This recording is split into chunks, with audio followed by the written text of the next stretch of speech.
There's a bill before the US Senate with bipartisan support, and its stated aim is to make it possible to ban TikTok. TikTok, probably the most popular Chinese app of all time, is owned by a company called ByteDance. Now, not only is ByteDance Chinese-owned, but the Chinese Communist Party has a literal seat on the board. Despite that, it is not available for download in China. It has over 1 billion users worldwide, though, and a lot of them are in Australia. It's the only social media platform that is growing as a news source, and its most enthusiastic users are young. The reason the US is considering a ban is because of national security concerns associated with the way that the Chinese Communist Party is known to use Chinese commercial enterprises to collect intelligence for use by government, often covertly. There are 3 basic concerns that are raised about the security risk presented by TikTok.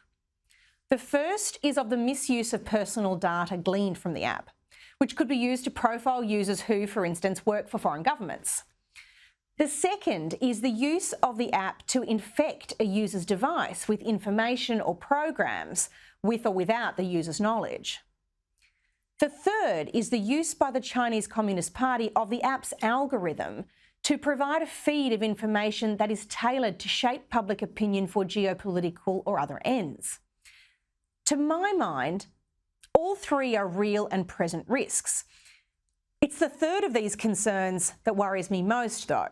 The notion that well-crafted algorithms are being used to carefully censor certain ideas, promote others, sow social discord in our community, or distrust in our institutions, ultimately to manipulate and undermine democracy. There's no transparency about the nature of the algorithm. Like all tech companies, it is treated with the greatest of secrecy because of its high commercial value.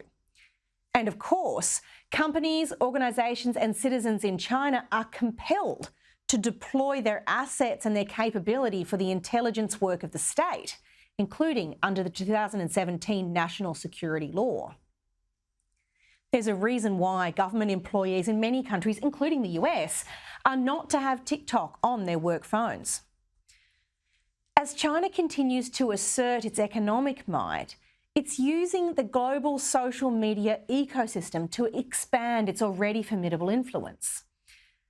The Chinese Communist Party has built a network of social media personalities, Chinese and Western, with huge reach, who operate in lockstep with the CCP narrative as they promote China's virtues, deflect international criticism of its human rights abuses, and advance Beijing's talking points on current affairs and geopolitics.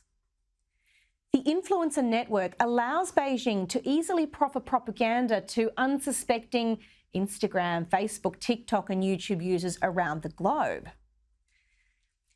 CCC preferred views are widely shared by that favourable TikTok algorithm. And of course, critical perspectives are buried.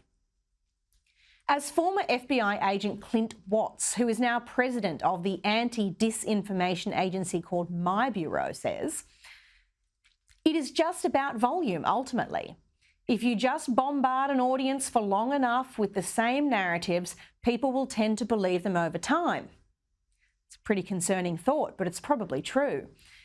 The Committee on Foreign Investment in the United States, a US government body that reviews foreign investment on national security grounds, has decided that TikTok's ties to China pose an unacceptable security risk of state interference and has ordered ByteDance, TikTok's Beijing-based parent company, to divest itself of the app or face a ban. Now, it seems pretty unlikely that ByteDance is going to do that. And so a bill has been presented to force the issue. During President Trump's time, he tried to deal with this by executive order, targeting TikTok alone, and that order was thwarted before the federal courts.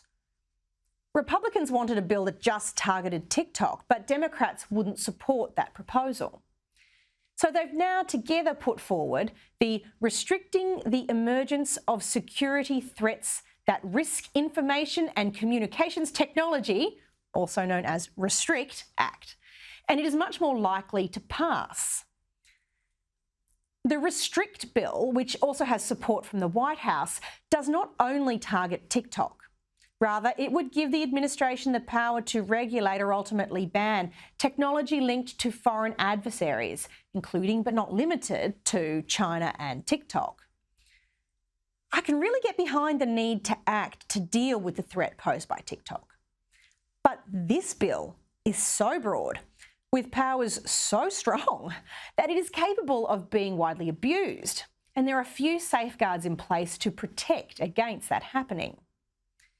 The proposal would call for the Commerce Department to identify and then mitigate risks posed by technology linked to foreign adversaries, including China, North Korea, Iran, Russia, Cuba and Venezuela. That sounds sensible and benign enough. But the bill gives the government the power to go after anyone, American or not, any company, any app, any technology, hardware or software, that they deem at any time to present a security risk. It gives authority for that to be accessed fully, covertly and mitigated. That's government speak for doing whatever it takes to eliminate or manage the risk. It covers anything that is deemed to be a security risk and doesn't actually have to be shown to be one. And it's not just targeting big tech. This bill gives the power to deal with TikTok, sure, but it could also be used to access anything from a home computer or personal phone right through to a server, a satellite, a mobile network or a Wi-Fi network. It really is a lot.